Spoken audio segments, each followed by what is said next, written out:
오늘도 옆 사람하고 인사합시다. 잘 오셨습니다. 하나님 말씀에 은혜 받읍시다. 당신은 예수님의 지혜를 받은 자입니다. 네, 우리는 예수님의 지혜를 받은 자들이에요. 믿습니까? 네. 세상 인간의 지혜를 가지고는 아무것도 풀 수도 없고 아무것도 할 수도 없지만 예수님의 지혜를 받은 우리는 못 푸는 게 없을 줄 믿습니다. 아멘. 네. 자, 오늘 본문에 보면은 지금 본문에서 삼손이 결혼식을 하면서 일주일 동안 결혼식 도중에 그 친구 청년 30명을 데리고 수수께끼를 내는 거예요. 수수께끼를 내니까 이들이 풀었습니까? 못 풀었습니까? 못 풀었습니다. 삼손이 낸 수수께끼를 푸는 자가 없었어요. 여기에는 아주 학교에서 공부 1등한 자도 있었고 수수께끼 왕도 있었고 이런데도 풀지 못했습니다. 왜 그렇습니까? 이 말씀은 무슨 말을 하고 싶냐 하면은 하나님의 말씀, 이 성경 말씀, 예수님의 말씀은요, 예수님이 풀어주지 않으면은, 예수님의 지혜로 풀어지지 않으면 아무도 풀 수 없다는 것을 가르쳐주고 있습니다. 그래서 우리가 21세기가 되었습니다. 21세기는 과거의 시대라고 할 만큼 엄청나게 과학이 발달했습니다. 과학이 뭐예요? 과학이? 과학이라는 것은 상식의 영역이고 이해의 영역이고 논리의 영역입니다. 다시 말해 과학이라는 것은 사물의 구조나 성질이나 아니면은 법칙 등을 관찰 가능한 방법으로 얻어진 체계적 이론적인 그런 지식의 체계를 말하는 것이 과학이에요. 더 좁은 의미에서 말을 한다면은 과학이라는 인류가 경험해서, 다시 말하면 경험주의와 방법론적 자연주의에 근거하여 실험을 통해 얻어난 자연계에 대한 지식으로 이루어지는 것이 과학이에요. 그래서 이 과학이 세상에는 꼭 필요한 것입니다. 과학이 없어서 안 돼요. 근데 이 과학이 바로, 이 과학은 논리적이어야 하고, 이 과학은 이성적이어야 하고, 합리적이어야 하고, 또한 자연적이어야 하고, 법칙적이어야 하는 것입니다. 그 반면에 이 세상 살아가는 데는 과학이 아니면 신비, 둘 중에 하나예요. 그 반면에 신비라는 것이 있어요. 신비가 무엇입니까? 신비. 인간의 이해의 영역으로 도저히 풀 수 없는 이해의 능력을 넘어선 그 의미를 얘기하는 것이에요. 인간이 이해로서 할 수 없는 것, 이것이 신비예요. 신비라는 것은 무슨 일 따위나 이런 현상 따위가 이성적으로나 상식적으로 우리가 설명할 수 없고 이해할 수도 없을 만큼 신기한 것이에요. 그래서 신비라는 것은 인간의 과학적으로 설명할 수 없는 이성 밖의 영역. 신비라는 것은 우리가 신비주의에 빠졌다 이렇게 말하지만은 우리가 살아가면서도 계속적으로 신비의 영역 속에 우리가 살아간다고요. 그런데 이 신비라는 것은 과학의 영역이 아니에요. 이 과학의 영역을 넘어선 것이 신비입니다.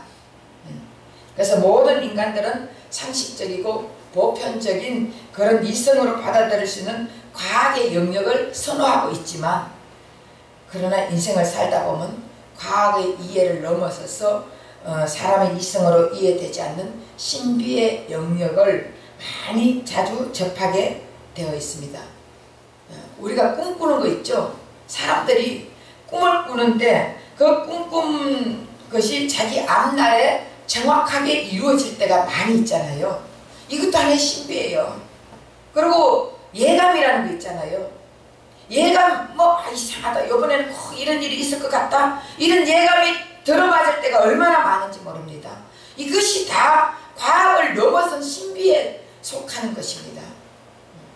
그래서 만약에 갑자기 멀쩡한 집안에 접시가 깨어지고 나면은 아유 오늘 뭔가 이상한 불안한 마음이 드는데 이렇게 생각했는데 진짜 불행이 찾아올 때도 있지 않습니까? 그리고 또 기도 중에 본 환상들이 며칠 안 됐는데 그것이 이루어지는 일들이 있고, 이런 우리는 세상 살아가는데 과학적으로만 살아가는 것이 아니라, 과학 속에서만 살아가는 것이 아니라 이 신비의 영역 속에서 우리가 살아갈 때가 참 많이 있습니다. 그렇죠? 많은 신비를 겪고 살아가는 것이 우리 인간의 머리로 도무지 풀 수 없는 그런 신비의 영역을 맛보고 우리는 살아가고 있습니다. 인간을 살아갈수록 인간에 보면은 과학보다 더 신비에 가까울 때가 참 많죠. 그래서 인생은 과학이 아니라 인생은 신비입니다. 인생은 수수께끼예요. 그렇잖아. 갑자기 저 남편 마음이 좋았다가 갑자기 팍 화를 낼 때 저 왜 저러지? 이것도 하나의 수수께끼예요. 신비란 말이에요. 그리고 자식들이 잘 아주 미운 어린 새끼같이 놀다가도 갑자기 너무너무 잘할 때 있잖아요. 저 뭐야 수수께끼네. 이렇게 되네. 우리 인생을 살아가는 데 보면은 이 과학의 영역 속에서만 사는 것이 아니라 신비의 영역 속에서 살아갈 때가 얼마나 많은지 모릅니다. 예, 바로 신비에 휩싸여 있는 것이 바로 우리 인생입니다. 도무지 과학으로 풀리지 않는 것이 우리 인생입니다. 믿습니까? 네, 오늘 삼손이 블레셋 여인과 결혼을 하는 거예요. 이 결혼은 지역마다 세계마다 다 다른 것입니다. 그래서 어떤 지역에서는 결혼을 아주 바깥에 나가서 하는 사람도 있고, 아니면 어떤 데서는 교회에서만 하는 지역도 있고, 어떤 사람들은 우리나라에서는 결혼식장에서 10분 하면 끝내지만, 지금 이 블레셋의 결혼 방식은 일주일을 잔치를 벌이는 것이에요. 일주일을 잔치를 벌이는데 그 삼손이 이 잔치 기간 동안에 거기에 젊은 청년 30명에게 수수께끼를 내는 것이에요. 그 수수께끼를 내는데 이 수수께끼가 보통 단순한 놀이 그런 수수께끼가 아니라 큰 상급을 걸었어요. 배옷 30벌과 겉옷 30벌. 이게 우리가 배옷 30벌, 겉옷 30벌 같으면 별거 아닌 것을 생각하죠. 지금 우리나라 돈으로 말을 하면은 한 벌에 몇백만 원씩 되는 거예요. 한 벌에. 그렇기 때문에 이 배옷 30벌, 겉옷 30벌은 이 통째로 얘기하면은 그 1억 가까이 되는 돈이에요. 그 돈을 내기를 하는 것입니다. 이 수수께끼를 풀면은 삼손이 줘야 되고, 못 풀면은 그 젊은 청년들이 줘야 되는 것입니다. 그렇게 하다 보니까 그 잔치에 기분이 있겠어 없겠어요? 술을 앞에 놓고도 술을 마실 지금 마음이 없는 거예요. 좋다 하자 이래 놓고 삼손이 지금 그걸 내니까, 수수께끼를 내니까 풀지 못하니까 서로 자기네들끼리 머리를 맞대가지고 밤새도록 풀어도 풀리지 않는 것이에요. 일주일 동안 풀어도 풀리지 않으니까 술을 앞에 갖다 놓고도 즐거운 잔치를 벌여야 되는데, 즐거운 잔치가 아니라 이 스트레스 아닙니까? 스트레스. 안 풀면은 1억이란 돈을 지금 삼손에게 줘야 되는데, 그래서 이 수수께끼 내용은 삼손이 사자를 죽이고 난 뒤에 사자의 몸속에서 그 꿀을 먹었다 했잖아요. 그 꿀을 보고 얼마나 삼손이 지혜로운 자인지 모릅니다. 그 꿀을 보고 그 꿀 속에서 삼손이 친구들에게 수수께끼를 냈습니다. 그 14절에 보면은 삼손이 그들에게 이르되 먹는 자에서 먹는 것이 나오고 강한 자에게서 단 것이 나왔느니라 그랬잖아요. 사자의 몸속에서 벌이 꿀을 만들어내서나 이것은 일반적인 그런 상식에 있지 않아요. 사자가 죽었으면은 썩은 데서 어떻게 꿀이 나오는 것이에요. 일반적인 상식으로 봤을 때는 여러분 이런 거 만약 이런 수수께끼를 낸다면은 누가 이해할 수 있어요? 누가 깨달을 수가 없습니다. 그러니까 삼손이 이런 수수께끼를 내니까 이 자들이 아무도 깨닫지도 못하고 알지도 모릅니다. 그러니까 서로 막 20, 30명은 속을 태우면서 밤새도록 끙끙 앓고 있어요. 그래서 도무지 풀리지 않는 수수께끼로 인해서 밤낮으로 고민을 하고 있습니다. 이게 결국은 이 수수께끼를, 왜 이런 수수께끼를 삼손이 냈을까요? 그리고 이런 수수께끼를 성경에 왜 기록하고 있겠습니까? 성경에 기록한 것이 쓸모없는 것이 있다 했어요? 없다 했어요? 모두 다 필요한 말씀이라 했어요. 그런데 왜 수수께끼를 이렇게 냈겠습니까?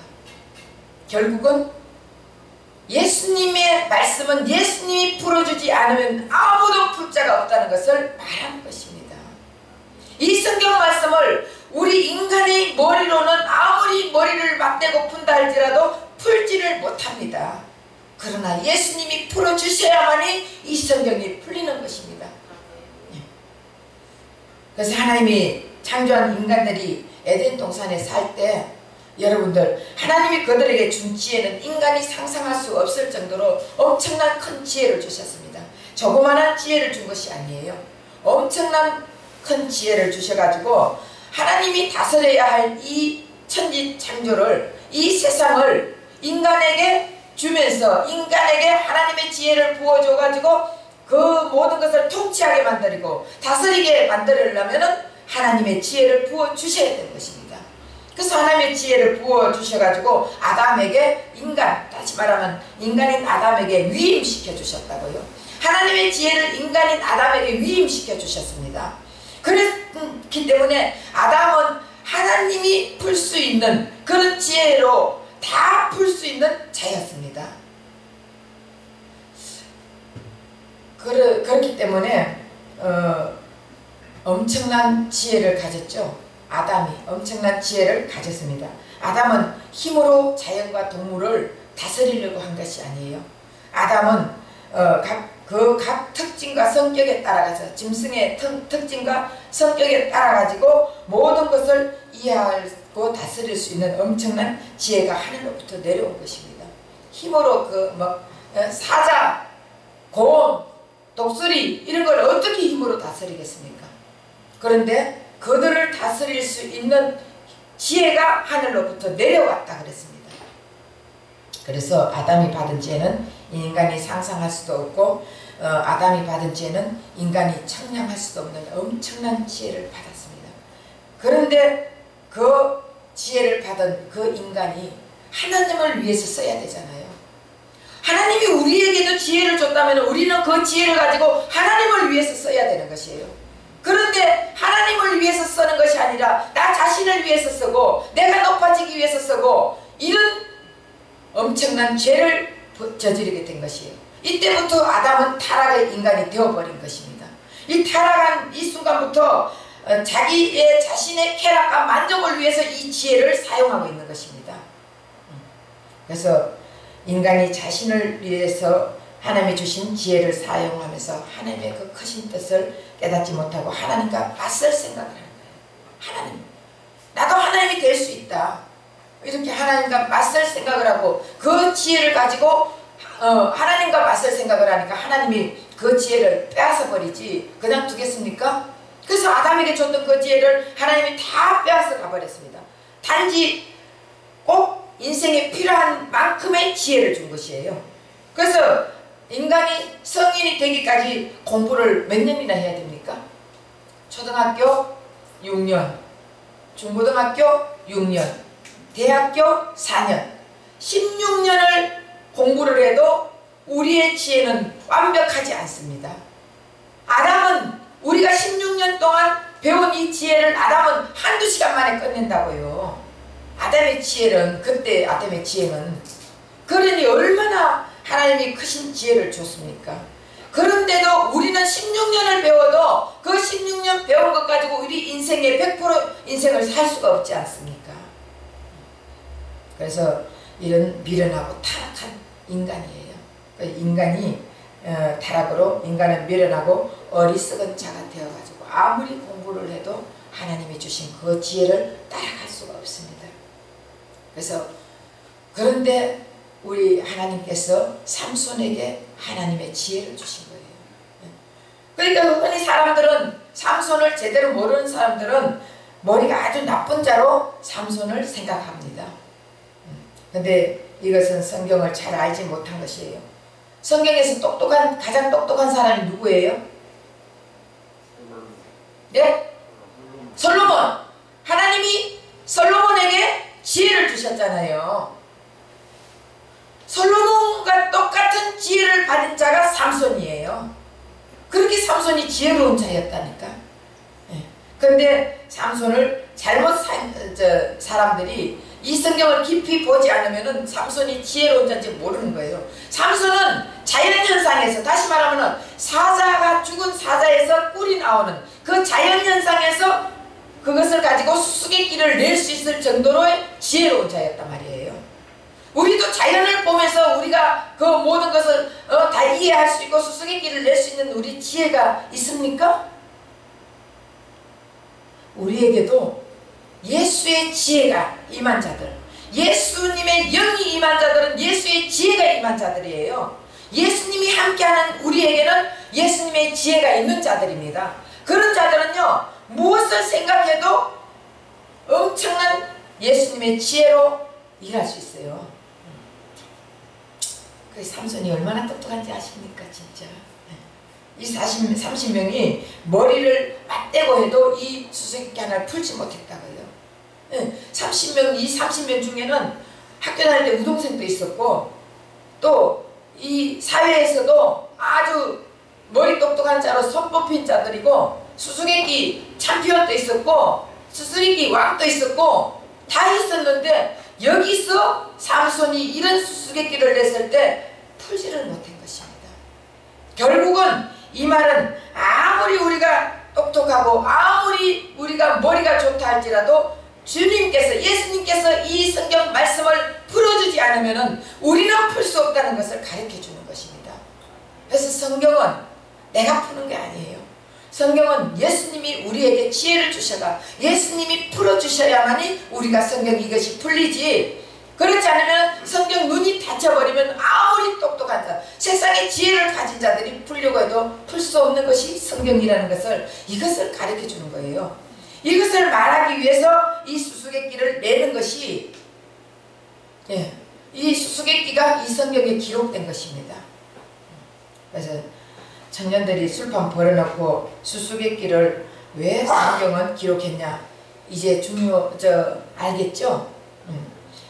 성경에 헛된 말은 하나도 기억하지 않고 있습니다. 앞으로 오실 예수님이 대한 그 예언적, 사역적 얘기를 하는 것입니다. 그래서 삼손의 수수께끼를 풀지 못한 것은 예수님의 사역에 대해서는 아무도 알 수 없다는 것을 말하고 있습니다. 예수님의 사역을 깨달을 수 없고 풀 수도 없고 예수님의 사역은 수수께끼라는 것을 말하고 있습니다. 그런데 인간들이 이해하고 뭐 풀려고 하고 깊은 영역 속에 내가 빠져들고 조금 아는 지식 가지고 내가 풀려고 아무리 머리를 맞대고 있다 할지라도 이 성경은 100% 제대로 풀지 못한다는 것을 말하고 있습니다. 그래서 구약을 읽어도 예수님이 보이지 않잖아요. 근데 예수님은 창세기, 출애굽기, 레위기, 민수기, 신명기 이 모세오경을 다 나에 대해서 말하고 있다, 그렇게 말하지 않습니까? 근데 사실은 이 성경을 보면은 예수님에 대해서 신명기, 창세기, 출애굽기, 레위기, 민수기, 신명기 이 5 모세오경에서 예수 예자를 안 나와요. 그런데 예수님은 다 나에 대해서 얘기하고 있다잖아요. 근데 사람들이 이 사실로 이 표면적인 성경을 바라볼 때는 누구만 보입니까? 창세기에서는 아브라함 보이고 이삭이 보이고 야곱이 보이고 또 출애굽기에서는 모세가 보이고 이런 사람들만 보이지 예수님은 보지 못하는 것입니다. 근데 여기서 우리 예수님께서는 다 내가 자기 자신이 기록되었다고 성경에 말하고 있습니다. 그래서 이 부분을 우리가 예수님 자신이 말씀이라고 말한 부분을 믿지 못하고 전혀 우리는 받아들이지 못하고 있는 것입니다. 그래서 믿는다고 할지라도 어디에 유대 랍비들이나 유대인들이나 대제사들이나 율법사들은 어디에 뭐가 어떻게 예수님이 어디 있는지도 알지도 못하는 것이에요. 그래서 성경을 그 표면적으로 많이 읽고 많이 깨닫고 한다 할지라도 예수님의 이면은, 예수님이 깨달음을 주고 예수님이 눈을 열어주지 않으면은 그 이면 속에 있는 예수를 바라볼 수 없다는 것을 이 성경은 말하고 있습니다. 그래서 요한복음 5장 46절에 보면 모세를 믿었다면 또 나를 믿었으리니 이는 그가 내게 대하여 기록하였습니다. 분명히 모세는 내게 대해서 기록했다는 거예요. 예수님에 대해서 기록했다는 것을 말하고 있습니다. 그런데 모세오경에 아무도 예수님에 대해서 말했다고 말하지가 않습니다. 그 속에서 예수님을 찾을 수도 없고 예수님을 발견할 수도 없습니다. 그래서 예수님의 말씀은 마치 수수께끼처럼 어려운 말이라는 것을 말하고 있습니다. 그래서 예수님의 인간의 머리로서는 이 예수님의 사역에 대해서 이 수수께끼를 풀 수도 없고 인간의 생각으로서는 풀 수가 없다는 것을 깨닫고 예수님이 이 사역을 직접 가르쳐주고 직접 예수님이 풀어주고 해야 우리는 이 성경이 풀린다는 것을 다시 한번 깨닫는 저와 여러분 되시기를 바랍니다. 그래서 예수님의 말씀과 사역은 인간이 알 수 없는 신비라는 것이에요. 예수님 말씀은 수수께끼예요. 예수님 말씀은 신비예요. 이것을 어떻게 인간이 풀겠습니까? 그런데 예수님의 사역과 말씀은 인간의 지혜로 풀 수 없는 비밀이라는 것이에요. 그래서 성경은 비밀이라고 하잖아요. 그래서 성경을 다 비밀인데 사람들이 어떻게 풉니까? 다 자기 생각대로 푸는 거예요. 자기 지식에서 표면적으로 읽어가지고 이렇게 풀지 정말 이면적인 예수, 모세오경에 예수란 예자도 없는데도 예수에 대해 했잖아요. 그렇기 때문에 모든 성경은 다 예수로 풀어야 되는데 예수님은 풀 수가 없는 것이에요. 그 사복음서에도 보면은 마태, 마가, 누가, 요한 사복음서 이거 다 예수에 대해서 말하는 거예요. 예수에 대해서 말하는데 예수님의 특징에 대해서 말하고 있는 거예요. 예수님은 어떤 예수님, 어떤 마태복음에는 인간으로 오신 예수님, 마가복음에서는 사자의 모습으로 오신 예수님, 사자의 왕, 능력, 왕으로 오신 예수님, 또 누가복음에서는 제물로 오시는 예수님. 예수님 죽어야 돼. 그래서 맨날 누가복음 읽어보면 난 죽어야 된다, 죽어야 된다 맨날 이렇게 써져 있는 거예요. 그 다음 그래서 소로 오신 예수님이에요. 그리고 요한복음에서는 독수리로 오신 예수님. 독수리는 어디 있습니까? 하늘에 있지 않습니까? 하늘에 날고 있다고요. 그렇기 때문에 독수리로 오신 예수님은 바로 영적인 예수님을 말하는 거예요. 영의 말만 하는 거예요. 요한복음에는 영적인 예수님만 말하고 있다고요. 그래서 우리가 이런 예수님의 특징을 보면서 말씀을 바라보면은 그 말씀이 다 예수로 보여지는 것입니다. 우리는 이렇게 봐야 되는 것이.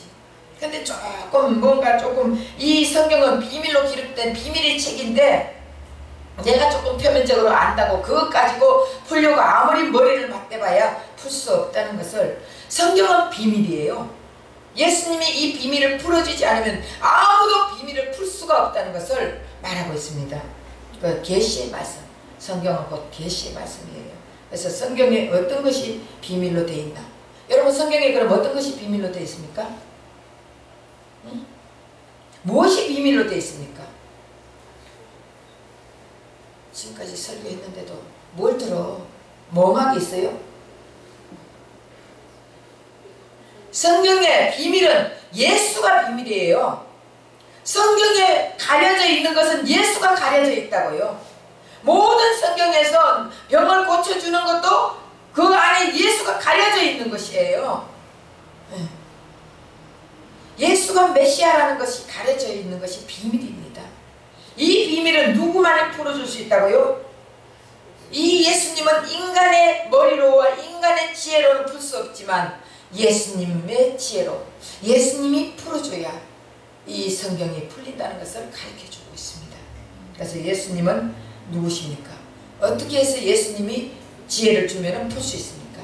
바로 하나님이기 때문에, 예수님은 신적인 존재이기 때문에 예수님이 풀어줘야만이 풀린다는 것을 말하고 있습니다. 그래서 예수님은 쉽게 파악할 수 있는 이웃집 아저씨가 아니에요. 예수님을 그냥 그래 예수님 우리 죄 때문에 돌아가셨어. 그래 내 때문에 돌아가셨어. 이거로서 이렇게 푸는 그런 이웃집 아저씨가 아니라고요. 예수님의 비밀은 이 성경에 다 들어있습니다. 예수님의 사역도 성경에 다 들어있고 예수님이 이 땅에 오셨을 때 어떻게 오신다는 출생의 비밀도 이 성경에 다 들어있고 모든 것이 다 예수의 비밀로 지금 들어있는 것이 이 성경이에요. 그래서 인간의 이성과 논리와 지혜로 도무지 알 수 없는 것이 바로 예수님에 관한 성경입니다.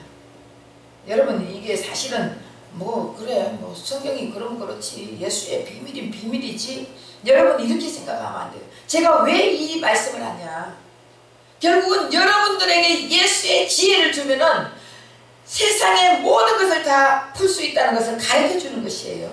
내 지혜로 내 머리로 내 똑똑함을 가지고 풀려고 해도 풀릴 수가 없지만 예수님의 지혜로 주면은 다 이 세상을 풀어나갈 수 있다는 것을 말하기 위해서 지금 얘기하는 것이에요. 그래서 인간은 신을 이해할 수 없고 인간은 신을 깨달을 수 없지만 그래서 수수께끼 같은 성경은 오직 예수님만이 풀어줄 수 있고 오직 예수님만이 해석할 수 있다는 것을 가르쳐주고 있습니다. 그래서 오직 성경은 예수님처럼 신적인 존재만이 정확히 해석할 수 있습니다. 그런데 유대교와 바리새인들과 율법사들은요 모세 오경을 읽으면서도 예수님을 바라보지 못했습니다. 예수님을 깨달을 수 없었습니다. 이 모세 오경 안에 무슨 예수가 있느냐고 이 유대교 랍비들이나 율법사들이나 이런 자들은 말했습니다. 그 어디에 예수가 있느냐, 예수님은 그 어디에 아무데도 없다. 그러니까 자기 지식으로만 생각하는 것이에요. 그래서 표면적인 이 성경을 바라볼 때는 예수를 없다고 말할 수밖에 없습니다. 그래서 요한복음 9장 29절에 하나님이 모세에게 말씀하신 줄을 우리가 알거니와 이 사람은 어디서 왔는지 알지 못하노라. 여기서 이 사람은 누구예요? 예수님이에요. 그래서 예수님은 어디서 왔는지 알지 못한다 이렇게 말한 거예요. 결국 이 말은 다시 말하면 예수님이 누구인지 그 전체성을 우리는 알 필요가 없다. 예수님에 대해서 관심이 없다. 예수님은 어떤 자인지 알고 싶지도 않다. 이런 뜻을 말하는 거 있는 것이에요. 우리는 모세가 말한 모세 오경 모세에 대해서 알면 되고 우리 나라가 모세로 인해 가지고 출애굽했는 거고 이런 표면적인 거 이런 것만 알면 된다. 예수에 대해서 알고 싶지 않다. 예수의 정체성을 나는 알고 싶지 않다. 이런 뜻을 말하고 있는 것입니다. 그러니까 결국은 예수님을 무시하는 것이에요. 예수님 말씀을 비아냥거리고 나는 예수에 대해서 알고 싶지 않다. 이러면서 예수님을 모독하는 것을 말하고 있습니다. 그래서 모세오경에 예수님에 관한 부분이 없다고 모욕하는 그 의미를 말하고 있습니다. 그래 랍비들은 눈으로 보이는 것만 지금 말하는 거예요. 눈으로 보이는 것만 판단하고. 그런데 그 예수님은 그 당시에 그들에게는 수수께끼였습니다. 그래서 랍비들과 바리새인들과 이 모든 자들은 모세오경만 주장하지 그 예수님에 대한 글이라고 주장하지 않습니다. 그래서 예수님을 사기꾼이다. 여러분 내하고 맞지 않으면 다 사기꾼이잖아. 그래 안 그래요? 여러분들도 내 생각하고 맞지 않고 뭔가 잘못 그거 하면은 저 사기꾼이야. 그 사람 말이 맞는데도 내 판단, 내 판단으로 내 생각으로 그 사람을 사기꾼 만들어 버리잖아요. 이들은 엄청나게 사람들이 이들을 전부 다 신뢰했잖아. 이들이 왜냐? 성경을 다다다다다 모세오경을 다 외우고 있으니까 거기 예수가 어딨냐? 모세오경에 예수가 없다. 이렇게 하니까 사람들이 그렇지 없지. 이들 따르는 자들은 그렇게 말을 하는 거예요. 그러니까 결국은 예수님은 거기서 사기꾼 대접밖에 받을 수가 없습니다. 예수님이 이런 자들을 새빨간 거짓말이라고 비웃고 욕하고 사기꾼이다 이렇게 하는 것을 그것을 다 받아들이면서도 우리 예수님은 이런 자를 위해서 죽으러 이 땅에 오셨어요. 네. 그래서 이 땅에 오셔가 예수님은 성경의 수수께끼 비밀을 풀어주려고 이 땅에 오셨다고요. 그래서 무지한 인간들에게 찾아와서 하나씩 이 성경을 깨닫게 해주고 풀어주고 자세히 풀어줬습니다. 그 구약의 성경 말씀은 나에 대해서 말했다고 다 이게 풀어줘. 여러분 성경에는 짝이 있어요 없어요? 다 짝이 있습니다. 짝이 있기 때문에 다 구약의 성경이 신약에서 이루어지고, 구약을 바로 알려면은 신약을 잘 읽어보면은 구약에 다 있습니다. 예수님이 이 땅에 오셔가지고 40일 금식했죠. 예? 금식했어 안 했어요? 예, 금식했어요. 금식하고 나서 예수님이 시험을 받죠. 사탄 마귀에게 시험을 받습니다. 뭐에 대해서 시험을 받습니까? 예? 첫 번째 먹는 거 맞죠? 예. 이 돌로 떡을 만들어라. 그랬을 때 어떻게 했습니까? 예수님이 떡으로만 사는 것이 아니라 하나님 입에서 나오는 말씀으로 사느니라 그랬거든요. 그래서 먹는 거, 이거 먹는 거요 시험을 받고, 두 번째는 뭐로 시험을 받았습니까? 산 꼭대기에서, 아니 성전 꼭대기에서 뛰어내려라. 이 명예를 얘기하는 거예요. 명예. 세 번째는 산 꼭대기 올라가서 이 천지 만물 다 보여주면서 나에게 절하면 이거 다 주겠다. 권세를 얘기하는 것입니다. 이것이 구약 성경에 어디 있습니까? 구약 성경에 나와 있을까요 없을까요? 나와 있어요. 이것이 구약 성경에 나와 있다고요. 그것이 무엇이냐? 아담이 하와가 시험을 받잖아요. 하와가 마귀에게, 뱀에게 유혹을 당하는데 먹음직하고 보암직하고 탐스럽게 먹음직하고 먹는 거, 바로 예수님도 먹는 것 때문에 시험 당했잖아요. 보암직하고 자기 자랑, 자기 자랑, 탐스럽게 권세예요. 그래서 여기 다 모든 성경은 다 짝이 있다고요. 이것을 예수님에 대해서 말하는 거예요. 예수님이 이 땅에 오시면 이렇게 시험 받을 거라는 것을 가르쳐 주는 것입니다. 우리는 뭐 하와가 먹음직하고 보암직하고 탐스럽게 이렇게만 생각하면 안 되는 거예요. 이 땅에 예수님이 오셔가지고 이런 시험을 받을 것이라는 것을 가르쳐 주는 것을 말하고 있습니다. 모든 것은 다 예수에 대해서 요한복음 5장 46절 하반부에 보면은 그가 내게 대하여 기록하였음이니라. 모세가 예수에 대해서 기록했다고 말하고 있습니다. 그래서 이 말씀은 창세기, 출애굽기, 레위기, 민수기, 신명기 이 모든 말씀이 다 예수에 대해서 기록한 것이라고 말하고 있는 것이에요. 창세기도 예수님에 대한 기록이에요. 인간은 타락하지만 예수님은 구원하러 오시겠다는 그 말씀을 하는 것이 창세기예요. 그리고 출애굽기도 예수님이 죄악으로부터 해방시켜 주겠다는 것을 기록하고 있는 거예요. 애굽에서 끄집어내는 것이 예수님이 죄악으로부터 이 땅에 오셔가 우리를 죄악에서부터 끌어내고 해방시켜 주겠다는 것을 말하는 것이 출애굽기에 말하는 거예요. 레위기와 민수기도 예수님의 선택한 백성들은 짐승의 피로 제사를 드리는데, 이것은 예수님이 우리의 모든 죄를 대신 짊어지시고 예수님이 피 흘리고 예수님이 어린 양으로 제물로 죽겠다는 것을 말하고 있는 것입니다. 예. 그래서 신명기는 예수님이 이 땅에 오셔서 새로운 계명을 주어가지고, 새로운 계명이 뭐예요? 하나님 사랑과 이웃 사랑.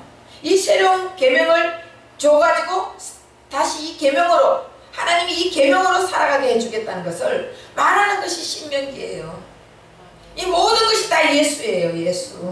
예수님이 이 땅에 오셔가지고 어떻게 하겠다는 것을, 모세 오경은 깊고 깊은 뜻이 있지만 이런 수수께끼 같은 수준으로 예수님에 관한 말씀이 숨어 있는데, 우리 인간의 지혜로는 이거는 도저히 풀 수 없는 수수께끼라는 것을 말하고 있습니다. 그러나 예수님은 이 땅에 와서 구약에 나타난 자신에 관한 부분을 하나 풀어주기 시작을 했습니다. 그래서 예수님이 풀어주지 않으면 아무도 알 수가 없고, 예수님이 풀어주시고 정확히 알려주시기 위해서 예수님은 계속해서 지혜로운 말씀을 해주셨습니다. 예수님의 지혜가 아니면 영영이 알지 못하는 것이 바로 이 성경이에요. 예. 그래서 이 말씀은 깨달을 수도 없고 성경 말씀을 이해할 수도 없고 믿을 수도 없는 것이 이 성경이에요. 그러나 예수님의 지혜가 아니면 도저히 알 수 없는 이 비밀이 바로 성경인데 예수님께서 이 땅에 오셔가지고 하나하나 풀어주신 거예요. 그래서 엠마오로 도망가던 두 제자가 결국 예수님의 처참한 십자가의 죽음으로 인해가 도망을 가잖아요. 왜 도망갔습니까? 예수님을 알지 못하기 때문에. 예수님을 알았으면 왜 도망갔겠어요? 예수님을 따라가던 그 제자들도요, 예수님이 그 비밀을 풀어주지 않으면은 예수님을 따르는 제자도 도망간다니까. 여러분, 교회에서 내가 열심히 잘 섬기겠습니다 하는 사람들도 예수님께서 그들에게 비밀을 가르쳐주지 않고 그들에게 만나주지 않고 풀어주지 않으면 그들은 무슨 사건만 일어나면 어떤 상황이 어려운 상황이 되면은 도망간다니까.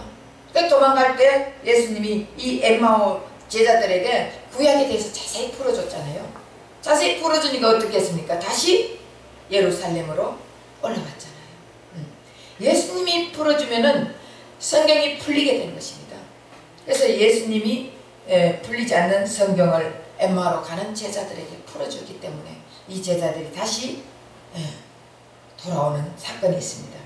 그래서 예수님이 쫓아가서 그 제자들은 모르고 있던 구약과 모세 오경 선지자의 글을 예수님이 자세히 풀어줬다고 누가복음 24장 25절에서 27절에 말씀하고 있습니다.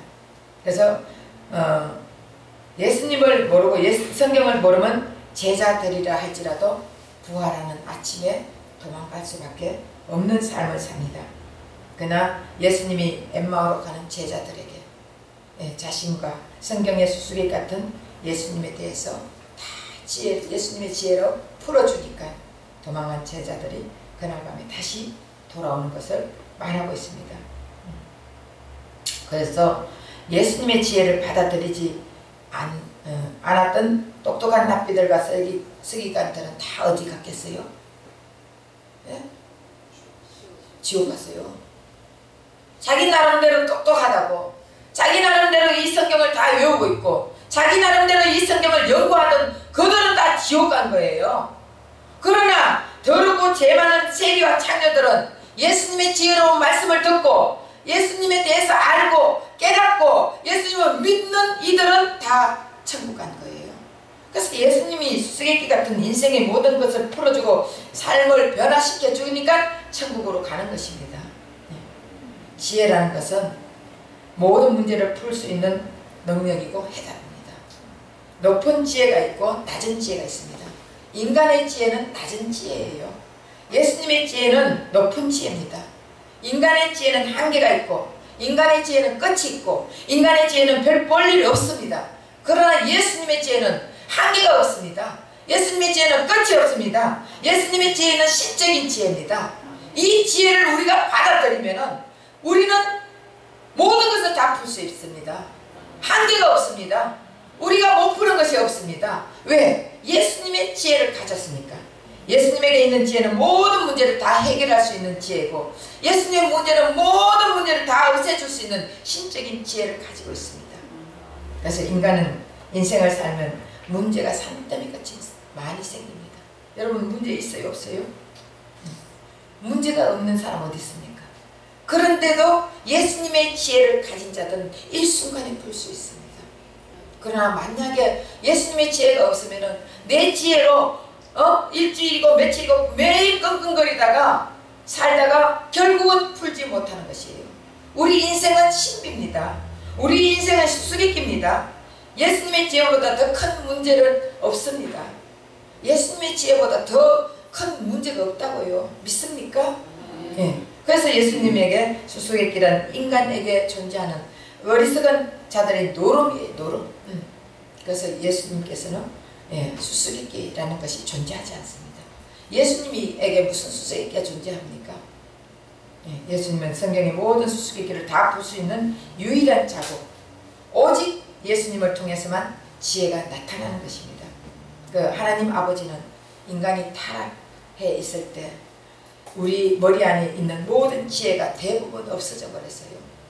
나이가 들면 들수록 우리 지혜가 어떻게 돼요? 더 늙어가지고 이것이 늙으면은 기억력조차도 없어지잖아요. 근데 예수님의 지혜가 들어오면은 예수님 말하는 데는 얼마나 기억력이 좋은지 몰라. 저도 다른 세상 것 말하려면은 기억력이 없어가지고 금방 무슨 말하려 했는데 잊어버려요. 근데 하나님 말씀만 전하면은 어디서 그렇게 나오는지 줄줄 나온다고요. 그래서 예수님의 지혜를 가지면 예수님을 전가하고 예수님을 말하는데 줄줄줄줄줄 나온다니까.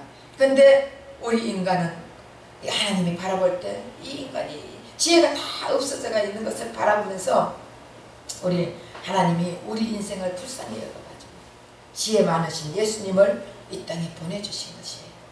그래서 인간의 지혜를 미련하게 하시고 에덴 동산에서 쫓아내버린 그 예수님, 그 하나님이 다시 지혜 많으신 예수님을 이 땅에 보내주셔가지고 예수를 믿는 자들에게 예수님의 지혜를 부어주게끔 예수님을 이 땅에 보내주셨습니다. 예. 그래서 예수님을 이 땅에 보내주셔가지고 풀리지 않는 문제가 하나도 없이 하나님 아버지께서 가장 지혜로운 예수님을 이 땅에 보내주셨습니다. 인간들이 얼마나 어리석고 얼마나 무지한지 우리는 다시 깨달아야 됩니다. 예수님의 지혜를 들으면서 내가 무지하다는 것을 느끼고 내가 무지하다는 것을 깨달아야 되는데 아무리 박사 과정을 밟았다 할지라도 예수님의 지혜가 없는 자들은요 아무 소용이 없습니다. 자기 지혜로 인생을 살아가는 데는 항상 실패밖에 없습니다. 그래서 예수님께서 이 땅에 오셔가 우리에게 지혜를 부어주셔가지고 지옥 갈 뻔한 우리에게 지혜가 없어가 지옥 갈 뻔한 우리에게 예수님께서 우리를 천국으로 인도해 주셨다고요. 하나님의 은혜를 이렇게 우리에게 쏟아부어 주셨습니다. 삼손은 힘센 자입니다. 그러나 하나님께서 삼손에게 힘만 주시고 텅 빈 머리를 주지 않은 것이 아니에요. 삼손은 힘도 세고 지혜도 있는 자예요. 그래서 이들 30명이 뭐라고 했겠어요? 야, 아예 힘으로 대결을 할 걸. 힘으로 대결을 했으면은 우리가 이런 수모를 겪지 않을 거고 이런 고통을 겪지 않을 건데 지혜로 보니까 멍청하게 보여가지고 우리가 좋다 수수께끼 풀게 하자 했는데 그렇게 지혜가 있는 줄 몰랐다고 이들이 두 번 다시 삼손하고 지혜로 만약에 수수께끼 풀게 하면 하겠어요? 안 하겠어요? 안 하지. 그렇게 삼손은 머리가 좋은 분이었습니다. 그래서 머리가 좋고 힘도 세고 머리도 좋고 하나님의 영과 하나님의 지혜를 받았으니 그 사는 동안 얼마나 지혜롭게 살았겠습니까? 그 큰 힘도 주시고 큰 지혜도 주신 분이 바로 삼손입니다. 그래서 삼손은 지혜로운 자의 표상입니다. 하나님은 삼손에게 힘과 지혜를 균형 있게 주셨습니다. 그래서 예수님의 지혜를 미리 맛본 자가 바로 삼손입니다. 그래서 우리 인생도 살아가면 살면 살수록 자신만만한 보다 겸손함이 우리가 앞서잖아요. 왜냐하면 인생 살다 보면 자신이 해결할 수 있는 것보다 자신이 해결할 수 없는 것이 더 많습니다.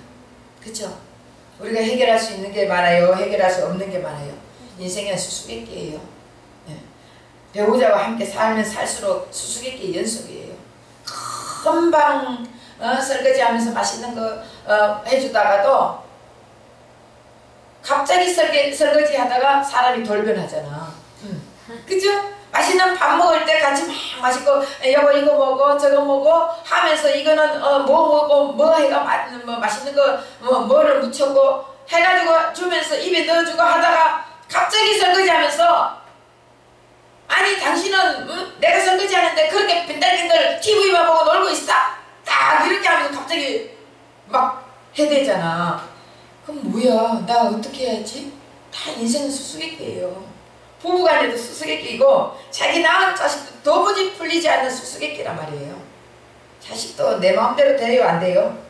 예? 안 돼. 다 수수께끼. 인생의 문제는 다 수수께끼입니다. 그래서 자연 영업하는 자들도 사업하는 자들도 인생에 안 풀리는 거예요. 이게 다 수수께끼입니다. 이런 수수께끼를 어디에 투자해야지, 누가 손을 잡아야지, 누구와 손을 잡아야 내 이 사업이 잘 되는지 인생이 안 풀리는 거예요. 풀리는 것 같지만 이 사람하고 손을 잡으면 잘 되겠다 해가 손 잡아놓으면 망한다니까. 예수님의 지혜를 가진 자하고 손을 잡아야 흥하지, 예수님의 지혜가 없는 자, 세상의 지혜가 맞는 자하고 손을 잡아놓으면 결국은 망한다니까요. 그러니까 우리 인생은 수수께끼라고요.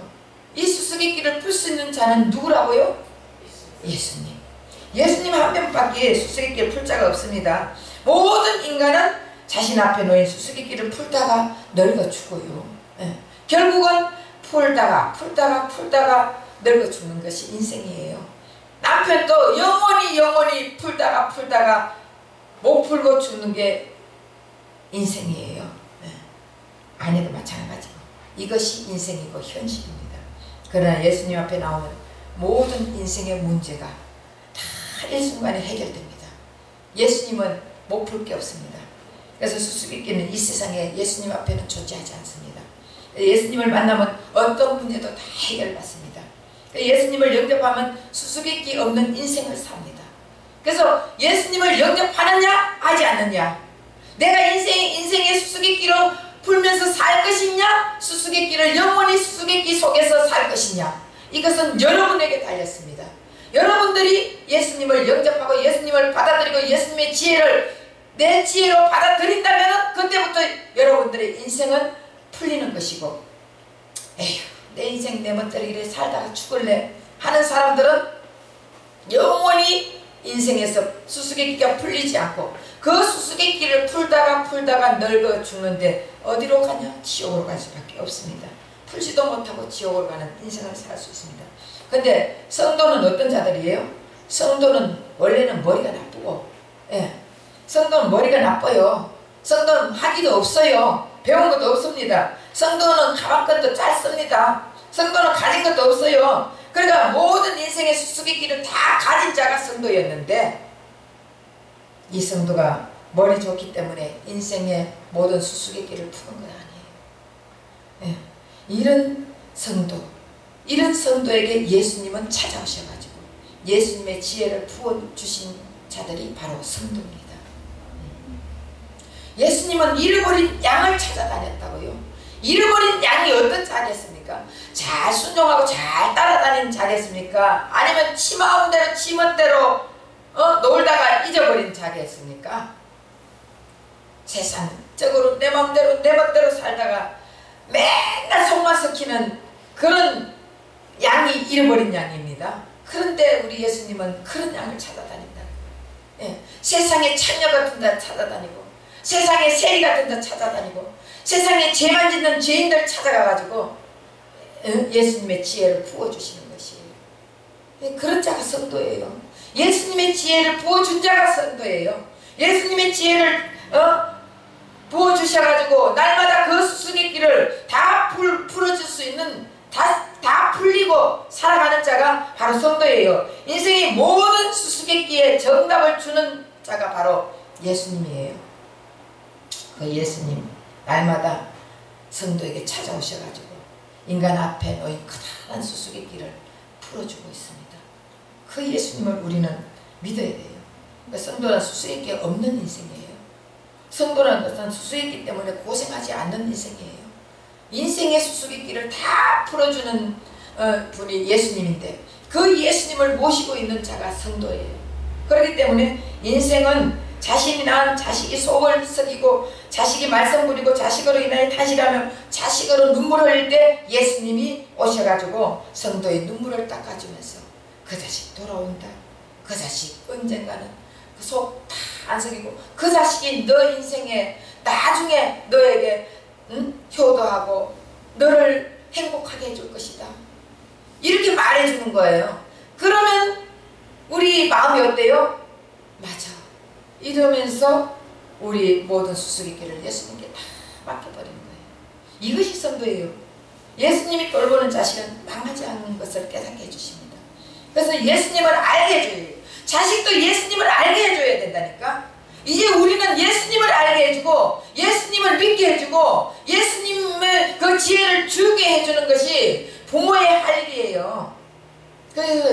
그래가지고 그 자식이 인생 살아나가는데 잘 살게 해주고, 성도의 인생은 결코 풀리지 않는 수수께끼가 하나도 없다는 것을 가르쳐 줄 줄 믿습니다. 예. 우리는 날마다 한치 앞을 볼 수 없는 인생을 산다고 해도 예수님의 지혜로 말미암아 인생의 앞날을 마치 다 보는 것처럼 가장 지혜롭게 살 수 있습니다. 우리가 아무리 어리석어도 우리를 인도하는 예수님께서 지혜로운 분이기 때문에 우리가 인생의 앞날을 한치도 볼 수 없는 소경이라 할지라도 미래의 모든 길을 다 알 수 있는 지혜로운 길을 걸어갈 수 있습니다. 우리가 아무리 무식해도 세상에 그 누구보다 더 지혜롭게 살 수 있습니다. 그래서 우리는 어리석고 우리는 미련해도 지혜로운 예수님의 손을 꽉 잡고 있으면은 그 지혜로운 예수님이 우리 인생길을 지혜롭게 가며 예수님의 지혜로 인생에서 매사에 승리하며 편안하게 살 수 있습니다. 우리가 지혜로운가 아니면은 우리가 무식한가 인생을 살아갈 때 중요하지 않습니다. 우리가 지혜로우면 어떻고 인생이 무식하면 어떻습니까? 예수님의 지혜로 우리에게 채워주면 우리는 무식한 자가 아닙니다. 우리는 유식한 자예요. 학교 다닐 때 수학 문제 좀 못 푼다 해가지고 우리 인생이 잘못되는 게 아니에요. 학교 다닐 때 공부 못한 자가 더 성공할 수 있습니다. 예수님의 지혜를 가지면 이 땅에서는 성공할 수밖에 없습니다. 논술 좀 잘 풀었다고 이 땅에서 잘 사는 자가 아니에요. 학교에서 공부 못해도, 학교에서 지혜롭지 못해도 세상의 지혜가 우리 인생을 좌우하는 것이 아닙니다. 예수님의 지혜가 들어오면 우리 인생을 좌우하는 것입니다. 예. 그렇기 때문에 아무리 공부 못하고 아무리 비참하고 지금 내 인생에 수수께끼가 있다 할지라도 우리 예수님의 지혜를 받아들이고 예수님과 함께 하면은 우리 인생의 문제는 수수께끼는 다 풀립니다. 그래서 바로 예수님의 지혜로 사는 자는 우리 아무리 어떤 상황 속에서도 항상 똑똑하게 해주고 항상 명철하게 해주고 항상 복을 받게 해주십니다. 예수님이 항상 좋은 길로 데리고 다닙니다. 우리는 이제는 더 이상 자신에게 지혜를 달라 자신의 지혜에 내 지혜에 매달리지 말고 지혜로운 예수님의 손을 꽉 잡고 예수님과 함께 다니면서 예수님의 지혜로 인생을 사는 자가 되십시다. 예수님의 손을 붙잡고 다니는 자가 예수님처럼 살게 됩니다. 그래서 답답한 일을 당해도 낙심하지 않고 오히려 담대하며 예수님의 지혜를 살게 되면 어려운 일을 만나도 절망하지 않고 오히려 멋진 반전으로 훌륭한 삶을 살 것을 믿습니다. 그렇게 하려면 어떻게 해야 되겠습니까? 예수님의 지혜를 알아야죠. 그 성경은 수수께끼처럼 예수님에 대한 기록을 엄밀하게 비밀스럽게 기록하게 있는 책이 성경이에요. 그럼 성경 안에 예수님의 지혜가 다 있잖아요. 그러면 예수님의 지혜를 맛보려면 어떻게 해야 돼요? 성경을 알아야 되잖아. 성경을 알려면은 성경을 읽어야 돼요. 성경을 읽다 보면은 예수님이 눈을 열어주시는 것이에요. 예수님이 눈을 열어주시면은 성경에서 어떻게 해서라도 예수님을 찾으려고 해야 되는 거예요. 예수님을 찾지 않으면은 결코 예수님을 발견할 수가 없어요. 그 성경 그냥 읽어가 안 돼. 그 속에서 예수님을 찾으려고 우리는 힘쓰고 애쓰고 노력해야 되는 것이에요. 그 성경은 인간 자신을 위해서 읽다가 보면 내 자신을 위해서 읽으면 안 돼. 다시 말하면 내가 힘들고 어려울 때 성경을 읽다 보면은 두려워하지 말라. 내가 너와 함께 하리라. 예. 그런 말 있죠. 물 가운데 지나갈지라도 내가 너와 함께하고 불 가운데 지나갈지라도 불이 너를 사르지 못하게 해줄 것이라. 이런 건 내 인생에 있어서 나 자신을 위한 것이지 그것을 예수님으로 우리가 바라보지 않고 있잖아요. 그러면서 내가 이런 말씀 받았어. 이러니까 하나님이 나를 함께 해준대. 불 가운데 가더라도 물 가운데 가더라도 걱정하지 말라 했어. 이러면서 조화가 날뛰는데 결국은 있잖아요. 그게 아니에요. 그 말씀 속에서 예수님을 찾아내야 돼요. 예수님이 우리 때문에 물 가운데 갔고 예수님이 우리 때문에 불 가운데 가는. 그래서 우리는 불과 물이 이제는 침몰치 못하고 불이 우리를 사르지도 못한다. 예수님이 함께 있기 때문에 그 예수님이 나 때문에 불 가운데 물 가운데 가신 예수님 그래서 나는 불 가운데 가지 않는다. 이런 그 예수님이 해결해 줬기 때문에, 그 수수께끼를 해결해 줬기 때문에 우리는 편안하게 살 수 있고, 예수님은 일해가지고 만족하게 살 수 있다는 것을, 그런 걸 우리는 볼 수 있어야 되는 것입니다. 그래서 성경을 읽을 때 자신을 위해서 지혜를 얻으려고 성경을 읽으면 안 돼요. 성경을 읽으면 결코, 그렇게 해가 성경을 읽으면 결코 지혜로운 예수님을 발견할 수 없습니다. 그래서 유대 지도자들은 1000번, 2000번, 3000도 이렇게 해도 예수님 못 봤잖아요. 그렇게 읽지 말고 이제는 성경을 읽을 때 그 성경 속에서 예수님을, 지혜로운 예수님을 바라보게 해달라고. 이 속에서 예수님 어디 있습니까? 여러분들이 그렇게 하면서 눈물을 흘리면서 예수님을 찾게끔 노력하게, 그리고 예수님 나를 좀 이 성경에서 예수님 보게 해달라고 그렇게 기도하세요. 그러면서 성경을 읽으세요. 그러면 예수님이 여러분들을 만나주십니다. 예수님이 여러분 만나주면은 예수님의 지혜로 인해서 여러분 인생이 성공적으로 살아갈 수 있습니다.